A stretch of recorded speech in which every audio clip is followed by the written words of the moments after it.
दोस्तों, ये तो हम सभी जानते हैं कि रामायण की रचना महर्षि वाल्मीकि ने की थी। वाल्मीकि दुनिया भर में अपने शानदार लेखन कार्य और खास तौर पर रामायण के लिए जाने जाते हैं।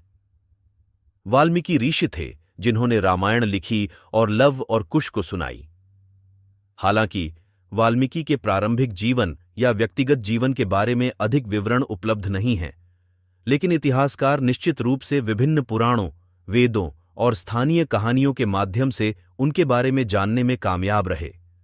ये कथा भी बालाकांड पुराण नाम के एक बहुत पुराने और महत्वपूर्ण पुराण से ली गई है।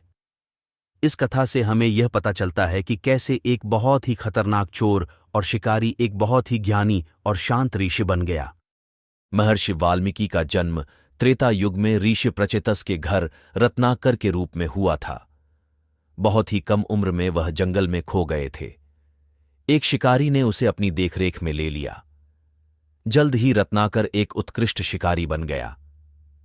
रत्नाकर का विवाह एक सुंदर कन्या से हुआ था। जैसे जैसे उनका परिवार बढ़ता गया, रत्नाकर को उन्हें खाना खिलाना लगभग असंभव हो गया। परिणाम स्वरूप उसने डकैती करना शुरू कर दिया। एक दिन ऋषि नारद जंगल से गुजर रहे थे जब रत्नाकर ने उन पर हमला किया। नारद ने अपनी वीणा बजाई और भगवान की स्तुति की। जैसे ही रत्नाकर ने नारद जी की आंखों में देखा, उसका क्रूर मन पिघल गया। नारद जी को इस परिवर्तन का आभास था।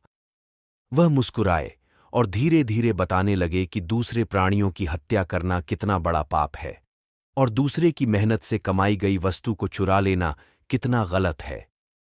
अंत में नारद जी ने कहा, तुम्हारा परिवार तुम्हारे पाप कर्मों का फल भोग सकता है, लेकिन वे तुम्हारे पापों में से कुछ भी साझा नहीं करेंगे। अंततः तुम ही सजा पाओगे। यदि तुम्हें मेरे कथन पर भरोसा नहीं है तो जाकर अपने परिवार से पूछो, क्या वे तुम्हारे पापों की भागीदारी लेने के लिए तैयार हैं? रत्नाकर अपने परिवार से वही प्रश्न पूछने के लिए घर गए। अपने परिवार के सदस्यों द्वारा मना किए जाने पर वह नारद के पास वापस गए, जिन्होंने उन्हें राम का पवित्र नाम सिखाया और उन्हें राम के नाम का जाप करते हुए ध्यान में बैठने के लिए कहा, जब तक कि नारद वापस नहीं आ गए। रत्नाकर ने उनके निर्देशों का पालन किया और वर्षों तक ध्यान मुद्रा में बैठे रहे। रत्नाकर बिना रुके दिन रात पवित्र राम शब्द का जाप करने लगे। बिना सोए और खाए राम का जाप करते करते कई वर्ष बीत गए। उनकी एकाग्रता का स्तर इतना अधिक था कि जल्द ही उनके शरीर पर एक चींटी उगने लगी। इस दौरान उनका शरीर एक चींटी से पूरी तरह ढक गया। जब नारद उनसे मिलने आए तो उन्होंने रत्नाकर के शरीर से चींटी हटा दी। उन्होंने रत्नाकर से कहा कि उनकी तपस्या सफल हुई और भगवान उनसे प्रसन्न हैं। रत्नाकर को ब्रह्मर्षि का सम्मान प्राप्त हुआ। उन्हें वाल्मीकि नाम दिया गया क्योंकि उनका पुनर्जन्म चींटी पहाड़ी या वाल्मीका से हुआ था। ऋषि वाल्मीकि ने अपना आश्रम गंगा नदी के तट पर बनाया था। नारद एक बार महर्षि वाल्मीकि से उनके आश्रम में मिले और वहां उन्होंने भगवान राम की कहानी सुनाई। उसके बाद उन्हें भगवान ब्रह्मा से एक दर्शन प्राप्त हुआ, जिसमें भगवान ने उन्हें श्लोकों में रामायण लिखने का निर्देश दिया, जिसका ऋषि ने तुरंत पालन किया। यह कहानी हमें ज्ञान और मार्गदर्शन के महत्व के बारे में बताती है। कैसे एक जघन्य डाकू ज्ञान और सही मार्गदर्शन के द्वारा साधु बन गया।